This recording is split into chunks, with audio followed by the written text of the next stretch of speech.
రాహుల్ గాంధీ గారు ప్రధాని మంత్రి అయిన మొట్టమొదటి సంతకమే స్పెషల్ స్టేటస్ ఆంధ్రప్రదేశ్కు ప్రత్యేక హోదా ఫైలు మీద పెడతానని మాట ఇచ్చారు.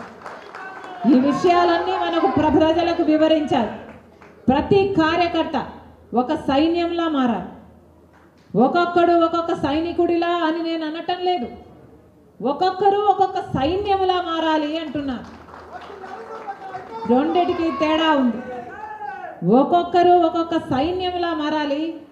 ఈ రాబోయే 70 రోజుల్లో ఎన్నికల వరకు కష్టపడి పనిచేద్దాం. ప్రతి ఇంటి గడప ఎక్కుదాం, ప్రతి తలుపు తడదాం, ప్రతి ఒక్కరిని కలుద్దాం, ప్రతి ఎంతమందితో వీలైతే అంతమందితో మాట్లాడదాం, ఎన్ని సంఘాలను వీలైతే అన్ని సంఘాలను టచ్ చేద్దాం. ఇది మన వాస్తవ పరిస్థితి అని వాళ్ళకి ఎక్స్ప్లెయిన్ చేద్దాం.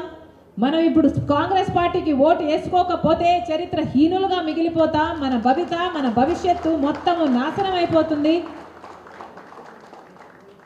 ఇవన్నీ మనం ప్రజలకు వివరించాలి, కష్టపడి పని చేయాలి. బూత్ లెవెల్లో కూడా ఎక్కడెక్కడైతే మండల లీడర్లు ఉన్నారో, ఎక్కడెక్కడైతే ఏ లెవెల్లో కాంగ్రెస్ పార్టీ నాయకులు ఉన్నారో ఒక్కొక్క బూత్లో కనీసం మనకు 10 మంది అయినా ఉండాలి అని గట్టిగా అనుకొని మీ ఊర్లలో మీ స్థానాలలో గట్టిగా పని చేయండి. బూత్ స్ట్రెంత్ని పెంచుకోండి. కాంగ్రెస్ పార్టీ మెంబర్స్ పెరిగితే మన ఆర్మీ పెరుగుతుంది. మనం చెప్పాలనుకున్న మెసేజ్ ఇంకా క్లియర్గా పోతుంది. ఇవన్నీ ఆలోచన చేయండి.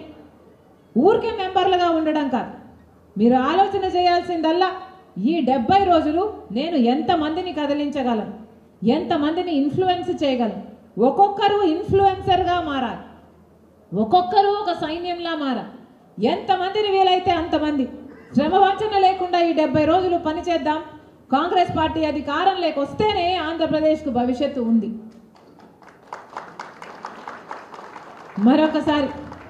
మరొకసారి ఇంతమందిగా వచ్చారు.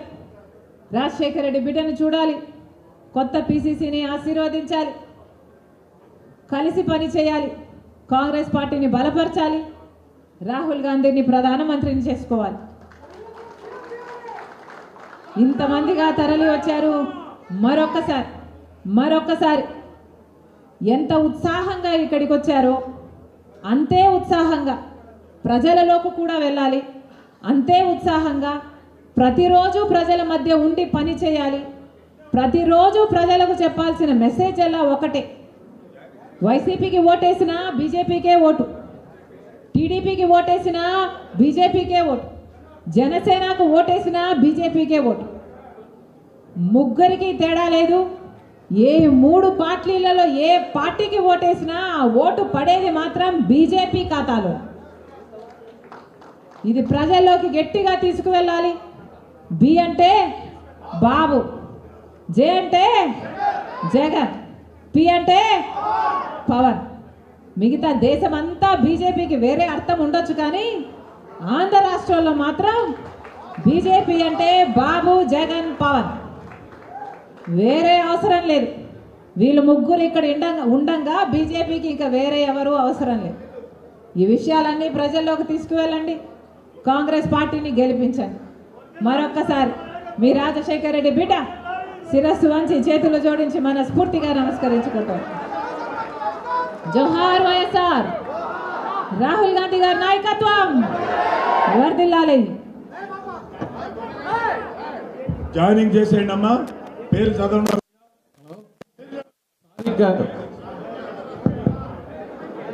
దిలీప్ అప్డేట్ సాదిక్ గారు వేదిక మీద రావాల్సింది. షేక్ బాజీ గారు బీజేపీ వైసీపీ నుంచి జనరల్ సెక్రటరీ మైనార్టీ, ఆయన వచ్చి కాంగ్రెస్